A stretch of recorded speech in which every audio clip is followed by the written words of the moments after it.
sociedade? Acontece um princípio biológico, gente, que é o quê? O homem, né, ele é como um animal, ele também tem mecanismos de luta ou fuga, porque o animal, ele tem sempre a mesma, duas maneiras apenas de reagir quando ele toma um susto inesperado, ou como quando ele é colocado contra a parede.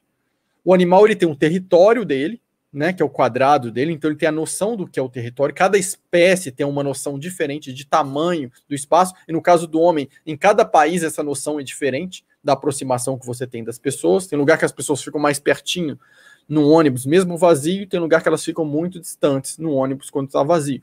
Isso é cultural no homem, mas os animais, eles têm umas distâncias normalmente fixas. Quando outro animal invade aquele território dele, esse animal, ele só tem duas reações possíveis por princípio de sobrevivência. Ou ele entra em mecanismo de luta, e ele luta para defender o próprio território, ou ele entra em mecanismo de fuga, e ele foge para garantir a sua própria vida. Ele luta também para garantir a sua própria vida. E quando são animais que têm uma família, né, de maneira geral, existem exceções, mas de maneira geral, o macho é aquele que defende o território, né? Por isso ele tem mais testosterona, ele é que delimita o território, por isso ele é mais agressivo. A fêmea protege mais os filhotes. Então, de maneira geral, na maioria dos animais, quando tem uma invasão do território, o que acontece é que o macho parte para a luta, a fêmea ela vai e foge com os filhotes. Ela tenta proteger os filhotes. Então, na espécie humana, é isso também que acontece na maioria dos casos. Então, a maioria dos homens tem uma tendência mais agressiva, tem uma tendência a partir para defender o território, né? Uma tendência a conquistar o território também na parte reprodutiva, na parte sexual. Então, o macho é aquele que quer conquistar o território, quer ter o seu território. Tanto que você observa isso numa casa. Na maioria das casas, a casa é quase toda da mulher, ela que decorou, ela que cuidou de tudo, na maioria dos casos. Né? A área do homem, no máximo, é a churrasqueira dele lá fora, onde ele vê os amigos. Agora, o homem, o carro dele, às vezes, é mais importante, porque é onde ele vai para o mundo, onde ele vai trabalhar, onde vai conquistar o mundo, né? Então, na maioria dos casos. É claro que a gente fala, comigo é diferente. Esses que são diferentes é porque tem a parte dos hemisférios cerebrais invertidos.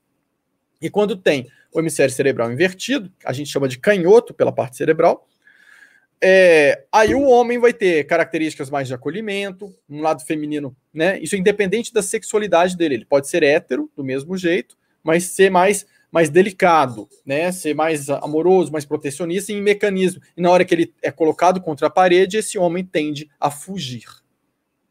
É uma característica diferente. Não é muito do enfrentamento, quando ele tem invertido. Da mesma forma, a mulher, quando tem um hemisfério invertido, ela vai ser aquela mulher que vai para cima, ela vai para cima do cara, ela chega no cara, ela gosta de conquistar o mundo, né? Ela é mais agressiva, né? Ela é mais de ficar mais com raiva do que ficar triste.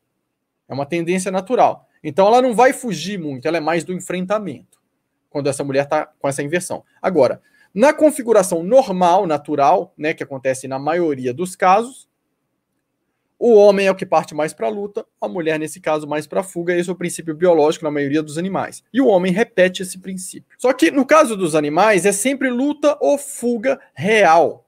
Né? Ele foge ou luta. E no caso do homem, a gente, de acordo com o jeito que a gente vive hoje, o homem e a mulher, a gente entra em mecanismo de luta ou fuga mental também e emocional também. Então, às vezes, você está enfrentando uma situação interna. Às vezes, você está fugindo de uma situação internamente. Isso determina também seu mecanismo de luta ou fuga. Então, a partir disso que a gente está vivenciando, por exemplo, segundo tipo de choque emocional que você vivencia, isso afeta um tipo do seu tecido embrionário.